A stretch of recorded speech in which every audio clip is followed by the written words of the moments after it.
Municipal corporation की mayor थी, वो कालका विधानसभा सदस्य चुन ली गई थी और जिस वजह से ये पोस्ट खाली हुई 8 अक्टूबर 2024 को, तो मेयर का उपचुनाव इसमें करवा रहे हैं।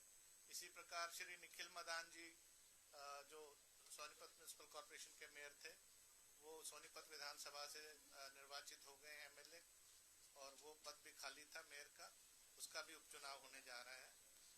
इनके साथ साथ 4 जो म्युनिसिपल काउंसिल्स नगर परिषद हैं, पटौदी जटोली मंडी गुरुग्राम डिस्ट्रिक्ट में, थानेसर कुरुक्षेत्र डिस्ट्रिक्ट में, सिरसा और अम्बाला सदर, ये 4 म्युनिसिपल काउंसिल्स हैं जिनका चुनाव भी इनके साथ ही होने जा रहा है।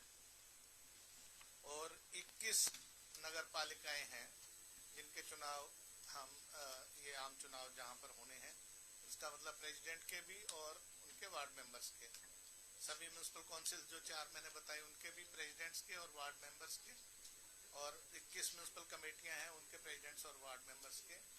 ये कमेटियां जिलावार इस प्रकार है: अम्बाला जिले में बराड़ा, भिवानी जिले में भवानी खेड़ा, लोहारू सिवानी, फतेहाबाद जिले में जाखल मंडी, गुरुग्राम में फरूख नगर, हिसार में नारनौंद, झज्जर जिले में बेरी, जींद जिले में जुलाना, कैथल जिले में कलायत, सीवन और पुंडरी, करनाल जिले में इंद्री और नीलोखेड़ी,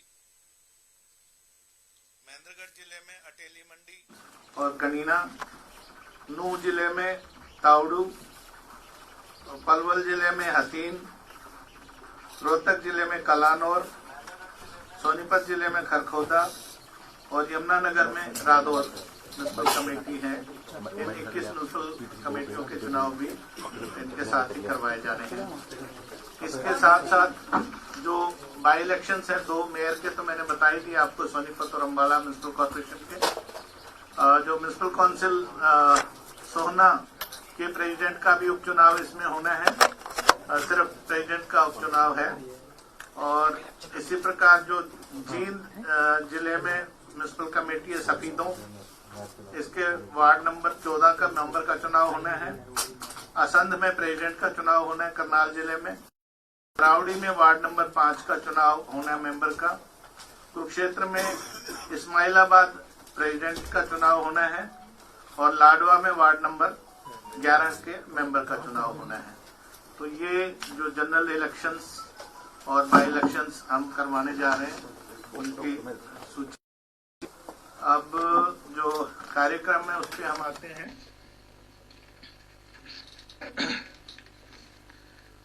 फॉर्मल नोटिस इसका जो सभी संबंधित जिला उपायुक्त हैं, डिप्टी कमिश्नर्स हैं, वो कल 5/2/2025 को इसकी फॉर्मल नोटिस लगाएंगे अपनी वेबसाइट पे और अपने ऑफिस में 5/2/2025 को वेडनेसडे को।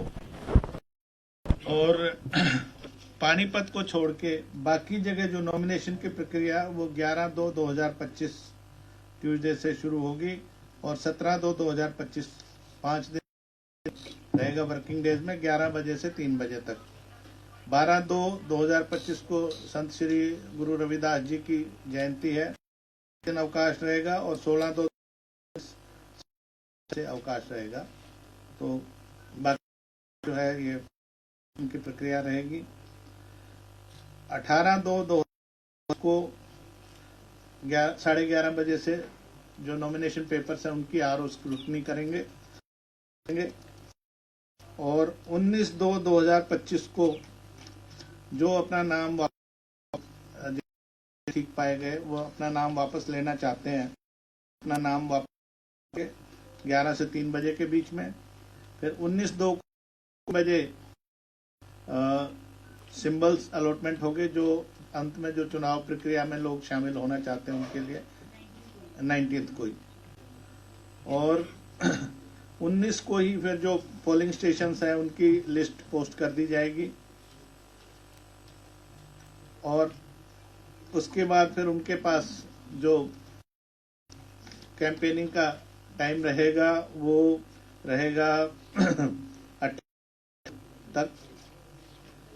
1 मार्च को नॉन कन्वेंसिंग मतलब कर सकते हैं, पब्लिक मीटिंग वगैरह नहीं होगी, और 2 मार्च को होगा।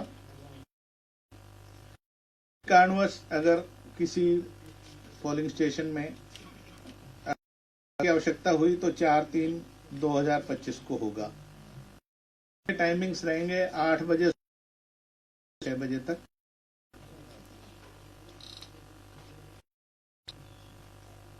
इस प्रकार पानीपत जो है अभी नोटिस कल जारी, क्योंकि वहां की मतदान 18 फरवरी को तैयार फाइनल पब्लिक, तो इसलिए उन दो से नॉमिनेशन होगा जो 27-25 तक चलेगा। 23/2/2025 और 26 की वजह से नॉमिनेशन उन दिन तक 11 बजे से 3 बजे तक नॉमिनेशन फाइल किए जा सकेंगे कॉर्पोरेशन में। 28/2/2025 को 11:30 ऑनवर्ड्स रिटर्निंग ऑफिसर होंगे म्युनिसिपल कॉर्पोरेशन के, वो स्क्रूटनी जांच कर पेपर्स की, और जो जांच के बाद जो उपयुक्त पाए वैध पाए गए में से यदि कोई करना चाहता है तो 1 मार्च 2025 विड्रॉ 3 बजे तक, तो फिर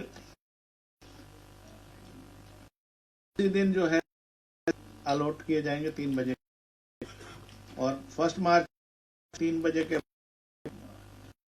कंटेस्टिंग करनी पानीपत म्युनिसिपल कॉर्पोरेशन उनकी लगेगी, पोलिंग स्टेशन लगाई जाएगी, और 9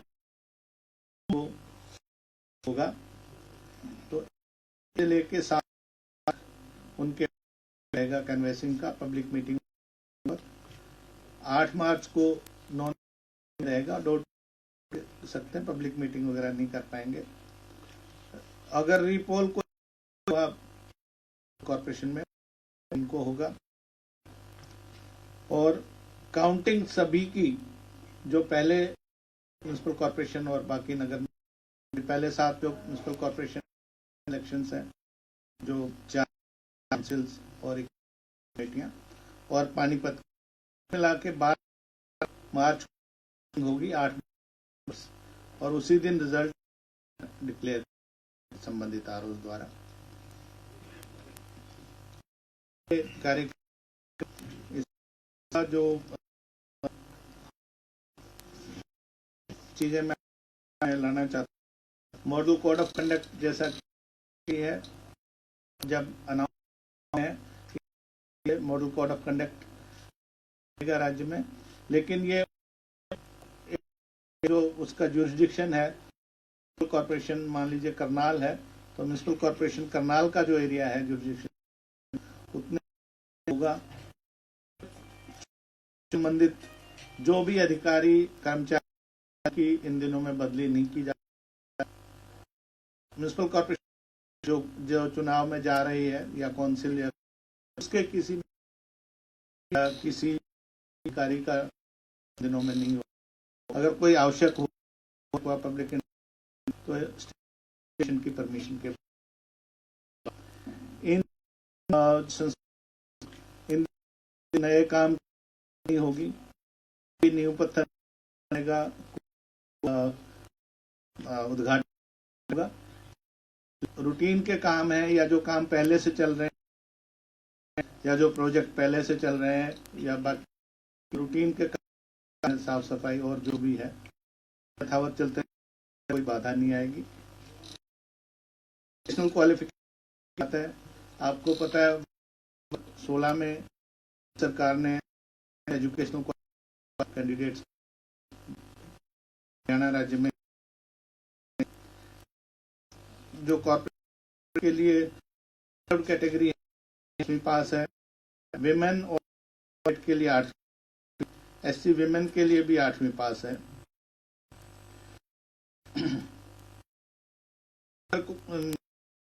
है 10th है, विमेन वुमेन कैंडिडेट वुमेन या एससी कैंडिडेट 8th पास है किसी भी कैटेगरी, और वुमेन के लिए 5th मेंबर में।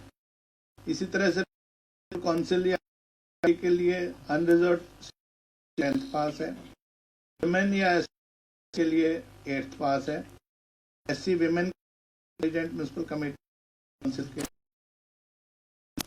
इसी मेंबर म्युनिसिपल कमेटी है रिजर्व सीटों के लिए 10वीं पास, विमेन कैंडिडेट के लिए 8वीं पास है, और एससी विमेन कैंडिडेट के लिए पास होना अनिवार्य है।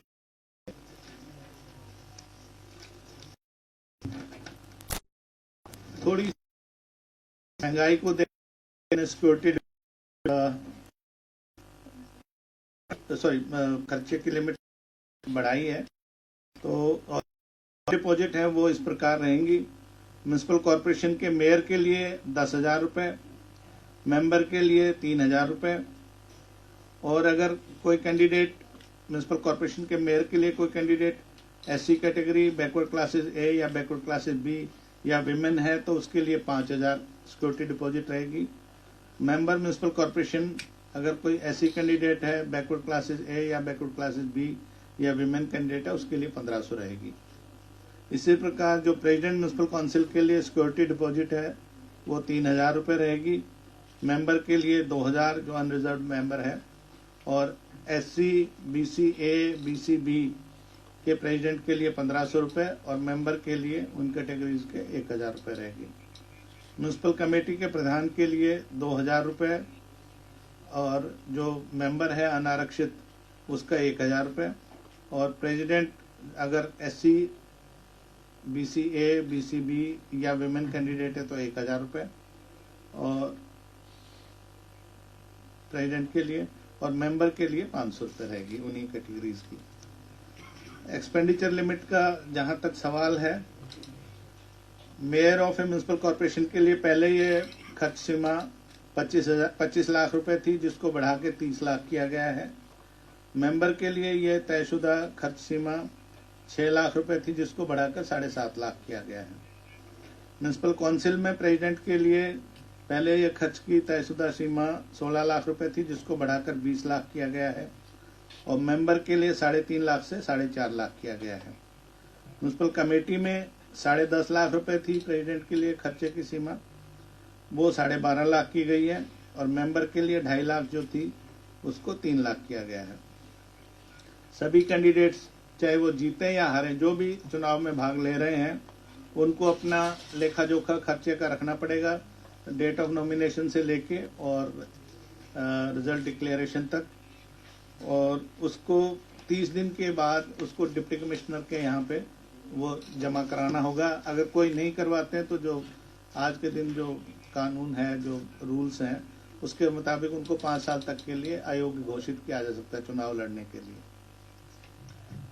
इसी तरह से चूंकि आपको पता है राजनीति में कई बार कुछ लोग क्रिमिनल बैकग्राउंड के भी आना चाह रहे होते हैं, तो उन पे वैसे तो कोई रोक नहीं लगाई जा सकती जब तक कि उनको कोई 3 साल से ज्यादा की सजा ना हुई हो, लेकिन उनको जनता को ये पता हो कि वो किसको वोट देने जा रहे हैं। तो क्रिमिनल केसेस की डिटेल्स अगर किसी कैंडिडेट के अगेंस्ट कोई क्रिमिनल केसेस पेंडिंग है तो वो उनको देनी होगी। उसका पूरा विवरण हमने इसमें दिया हुआ है कि एक तो उनको डिक्लेरेशन पब्लिश करनी होगी, 2 न्यूज़पेपर जो जिस कमेटी या जिस काउंसिल या जिस कॉरपोरेशन में वो चुनाव में भाग ले रहे हैं वहां पर हिंदी और अंग्रेजी में जो 2 न्यूज़पेपर प्रचलित हों उनमें डिक्लेरेशन देनी होगी कि भी मेरे खिलाफ ये फला सेक्शंस में केस दर्ज है या क्या स्टेज है, चार्जशीट फ्रेम हो गई है वगैरह वगैरह। उनको लोकल टीवी चैनल या केबल नेटवर्क पे भी 3 डिफरेंट डेट्स में ये इनका सूचना देनी पड़ेगी, प्रकाशित करना पड़ेगा जनता की जो वोटर हैं उनकी सूचना के लिए। और इस बारे में जो रिटर्निंग ऑफिसर है वो प्रेस्क्राइब्ड फॉर्मेट C2 में डायरेक्शन देगा कि भाई आपने ये चीजें इसमें करवानी है, ताकि कोई ये ना कहे जी हमें इसके बारे में ज्ञात नहीं था।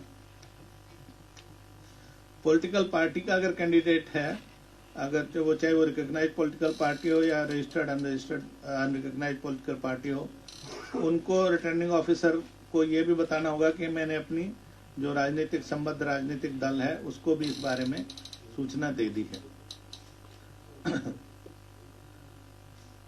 जैसा कि आप सबको ज्ञात है, पहले भी जो इलेक्शन हुए थे इससे पिछले वाले, वो भी मेयर और प्रेसिडेंट के लिए डायरेक्ट इलेक्शन हुए थे।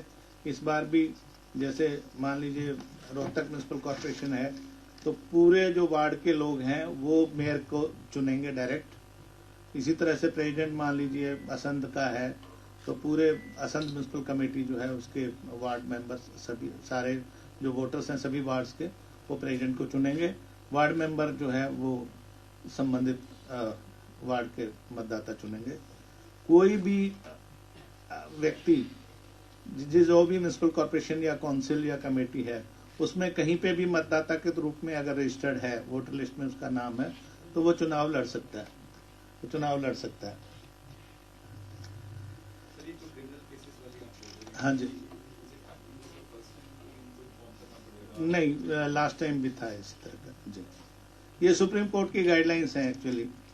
नहीं, लास्ट टाइम नहीं कर सकते, सुप्रीम कोर्ट की लेटेस्ट गाइडलाइंस भी कुछ आई है। हाँ, अच्छा, इस सारे काम आप समझ सकते हैं कि 8 म्यूनिसिपल कॉर्पोरेशंस के जनरल इलेक्शंस, 2 म्यूनिसिपल कॉर्पोरेशंस के मेयर के इलेक्शन, 21 म्यूनिसिपल कमेटीज और 4 म्यूनिसिपल काउंसिल्स प्लस कुछ जो उपचुनाव हैं, इन सब में बहुत सारे स्टाफ की आवश्यकता होगी। लगभग 25,000 पोलिंग पर्सनल इसमें हमें जो बैकडोर जो बैक एंड पे काम करेंगे, जो एक्चुअल पोलिंग ड्यूटी पे होंगे, जो काउंटिंग में होंगे, वो सब मिला के रहेंगे, जिसमें RO, ARO, supervisory staff, presiding officer, polling officer और बाकी स्टाफ होंगे। पुलिस प्रबंध जो है उसके लिए होम सेक्रेटरी और डीजीपी से अनुरोध कर दिया गया है कि भी पुलिस की बाकायदा, इनफैक्ट हमने काफ़ी समय पहले से ही कह दिया था कि पूर्व सूचना इंफॉर्मेशन इंटेलिजेंस गैदर करें, और जिनके खिलाफ कोई आर्म्स एक्ट वगैरह में केस हैं या जो भगोड़े हैं, प्रोक्लेम्ड ऑफेंडर्स वगैरह हैं, उनको राउंड अप करने की कार्रवाई करें। तो ऑलरेडी उनसे तालमेल है गृह विभाग से, और जो सेंसिटिव और हाइपर सेंसिटिव बूथ्स होंगे वहाँ पर एक्स्ट्रा पुलिस पर्सनल की भी व्यवस्था की जाएगी। इस सारे कार्य में लगभग 10,000 ईवीएम्स की हमें आवश्यकता होगी, क्योंकि तकरीबन 4500 समथिंग हमारे पोलिंग बूथ्स हैं, और एक प्रेसिडेंट के लिए और एक मेंबर के लिए, या एक मेयर के लिए एक मेंबर के लिए ईवीएम 2 ईवीएम्स कम से कम होंगी। अगर 15 से अधिक कैंडिडेट हो जाते हैं तो फिर जो बैलेटिंग यूनिट है वो सेकंड लगती है उसमें। बैलेट पेपर्स मेयर और प्रेसिडेंट के लिए पिंक कलर का होगा, उस पर ब्लैक इंक से प्रिंटिंग होगी, और मेंबर्स के लिए व्हाइट कलर का होगा जिस पे ब्लैक इंक से प्रिंटिंग होगी। जो कंटेस्टिंग कैंडिडेट हैं उनके फोटोग्राफ्स भी बैलेट पेपर पे लगेंगे, जो चिपकाया जाएगा मशीन पे, ईवीएम पे, और सॉरी, जो बैलेटिंग यूनिट होगी उस पे वो चिपकाए जाएंगे। नोटा जैसे पिछली बार भी था, नोटा रहेगा, और नोटा फिक्सड इलेक्टोरल कैंडिडेट रहेगा, और अगर किसी इलेक्शन में नोटा को सबसे अधिक वोट आती हैं सभी कैंडिडेट से, तो फिर वो चुनाव जो है वो फ्रेश इलेक्शन होगा वहां पर।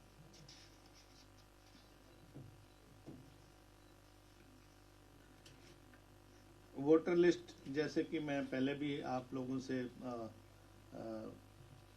बताता रहा हूं कि सभी की जो फाइनल इलेक्टोरल जो लिस्ट है, जो असेंबली वाइज हमें प्राप्त हुई थी, जो 22/1/2024 को अपडेटेड थी, और उसके बाद 12/9/2024 तक जो स्टेट के असेंबली इलेक्शन हुए थे उसमें updation election commission of India ने कर दिए थे, वो हमें उपलब्ध करवाई गई थी। उसी को आगे हमने वार्ड वाइज जो है जिस भी कमेटी या काउंसिल या कॉर्पोरेशन है उसमें डिस्ट्रीब्यूट किया है। उसके लिए एक बाकायदा महीने भर से ऊपर की प्रक्रिया चली है, जिसमें जो प्रेस्क्राइब्ड अथॉरिटी है उन्होंने ऑब्जेक्शंस वगैरह सुन के उसका निपटान किया। उसके बाद डिप्टी कमिश्नर जो अपीलेट अथॉरिटी है उन्होंने अपील सुनी है, उसके बाद अगर फिर भी कोई कैंडिडेट रह जाता जिसका नाम विधानसभा की सूची में है और वार्ड की सूची में नहीं आया है, तो रिटर्निंग ऑफिसर को वो फॉर्म ए भर के दे सकता है और उसका वेरिफिकेशन के बाद उसकी वोट बनाई जा सकेगी लास्ट डे ऑफ नॉमिनेशन तक।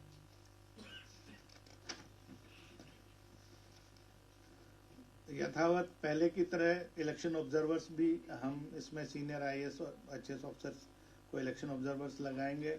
एक्सपेंडिचर के लिए डीईटीसीज को हम लगाएंगे और पुलिस ऑब्जर्वर्स भी रहेंगे, अपार्ट फ्रॉम जो रेगुलर डिस्ट्रिक्ट पुलिस और डिस्ट्रिक्ट एडमिनिस्ट्रेशन है वो तो अपना काम करेंगे ही।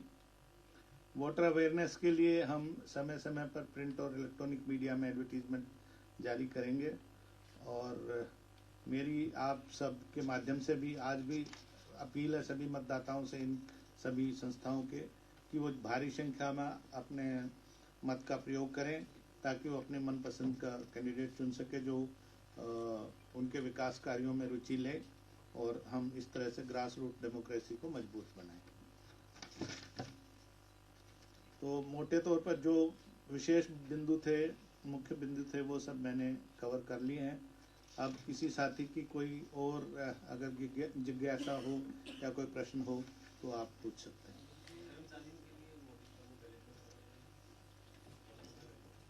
नहीं, इसमें वो व्यवस्था नहीं है। हैं जी? हाँ, जैसे मैंने बताया कि हमारे 4500 कुछ वो है पोलिंग बूथ्स, तो 9000 के करीब हमारी रिक्वायरमेंट है, तो 1000 के करीब 10% से ज़्यादा हमारी रिजर्व ईवीएम्स रहेंगी। जो मोबाइल पार्टी होती है उस दिन, उसके सभी जीप में एक एक दो दो हम रख देते हैं कि कहीं पे भी अगर कोई गड़बड़ी हो, कुछ हो, तो आधे घंटे में वो रिप्लेस हो जाए। ये we leave it to the SP concern, तो उसमें सफिशिएंट रहेगा उसमें। और जहाँ पे मैंने बताया कि कहीं पे सेंसिटिव या हाइपर सेंसिटिव पोलिंग बूथ्स की अभी लिस्ट आनी है डिप्टी कमिश्नर से, वहाँ पे एक्स्ट्रा की व्यवस्था होगी। उसके अलावा मोबाइल पेट्रोलिंग पुलिस पार्टीज भी रहेंगी और कुछ इंटेलिजेंस बेस पे जो पहले से कुछ आपराधिक किस्म के जो प्रवृत्ति के लोग हैं उनके खिलाफ पहले से कार्रवाई होगी और आर्म्स एक्ट वगैरह में भी जो कार्रवाई बनती है वो रहेगी। आर्म्स वो डिस्ट्रिक्ट मजिस्ट्रेट पे हम छोड़ते हैं कि अगर वो समझते हैं कि भी किसी प्रकार का अंदेशा हो सकता है तो वो कार्रवाई ला सकते हैं। They are free to do all normal जो भी उनका सीजर का है और इस तरह की एक्टिविटीज है। Affidavit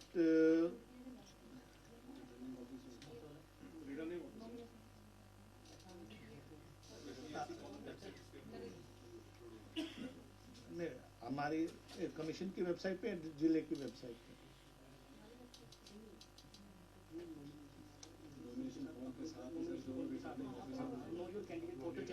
know your candidate portal में होंगे, क्योंकि कैंडिडेट जो है अपने नॉमिनेशन के साथ भी लिस्ट देगा कि ये केसेस उनके खिलाफ पेंडिंग है या चल रहे हैं कोर्ट में। जी नहीं, रीपोल एक बेसिकली एक प्रिकॉशनरी मेजर है।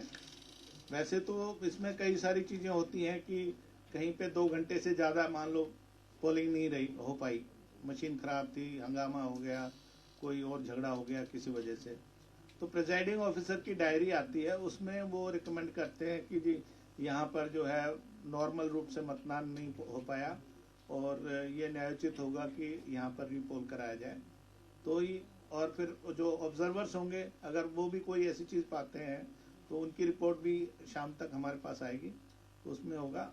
आमतौर पर जो आपने देखा होगा कि पिछले पंचायत चुनाव में भी कहीं भी हमें रीपोल की आवश्यकता नहीं पड़ी और उससे पहले जून 2022 में भी हमने इलेक्शन करवाए थे, कहीं पे भी रीपोल की आवश्यकता नहीं हुई थी। तो कहीं से डिमांड आती है तो फिर प्रिजाइडिंग ऑफिसर की डायरी, ऑब्जर्वर्स की रिपोर्ट और वो सारे हालात, बाकी मीडिया से भी पता लग जाता है। कहीं पे अगर कोई ज़्यादा हंगामा होता तो डेफिनेटली आजकल लोग हमें वीडियो क्लिप भी बना के भेजते हैं और SMS, व्हाट्सएप वगैरह भी करते हैं।